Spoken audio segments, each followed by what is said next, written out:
నమస్తే అండి, welcome to Tejas cloud kitchen. ఇవాళ మినప్పొట్టుతోటి వడియాలను ఎలా తయారు చేయాలో చూపిస్తాను. చాలా ఈజీ ప్రాసెస్ అండి. దానికోసం ఇక్కడైతే నేను ఒక గ్లాస్ మినపప్పు నానబెట్టుకున్నాను. అలాగే 3 స్పూన్స్ సగ్గుబియ్యం కూడా నానబెట్టేసుకున్నాను. మినిమం 8 అవర్స్ నానబెట్టుకోవాలి. 2 స్పూన్స్ నువ్వులు, అల్లం, పచ్చిమిర్చి, కొత్తిమీరను, 1/2 స్పూన్ సాల్ట్ను మిక్సీ జార్లోకి వేసేసుకొని వాటర్ లేకోకుండా గ్రైండ్ చేసుకోవాలన్నమాట.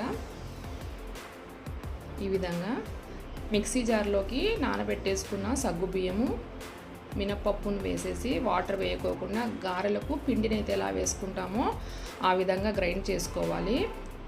ఒక బౌల్లోకి ఒక గ్లాస్ తోటి 4 గ్లాసుల మినప పొట్టును తీసుకోవాలి. వాటర్ ఉండకూడదండి అసలుకు పొట్టులో. మనం ముందుగా గ్రైండ్ చేసి పెట్టేసుకున్నాం కదా మినప్పప్పును ఒక గ్లాస్ కొలతతోటి వేసుకోవాలి. 2 స్పూన్స్ నువ్వులు, 1 స్పూన్ సాల్ట్, గ్రైండ్ చేసి పెట్టేసుకున్నాం కదా పచ్చిమిర్చి పేస్ట్ని, దాన్ని కూడా వేసుకోవాలి. 1 స్పూన్ జీలకర్రను వేసేసి మొత్తం కలుపుకోవాలి.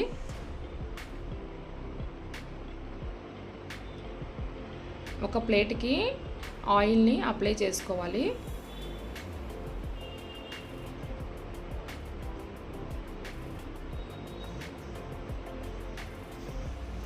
మనం కలిపి పెట్టేసుకున్నాం కదా ఆ పేస్ట్ను చిన్న చిన్న వడియాల్లాగా మనకు కావాల్సిన సైజులో ప్రెస్ చేసేసుకోవడమే అండి.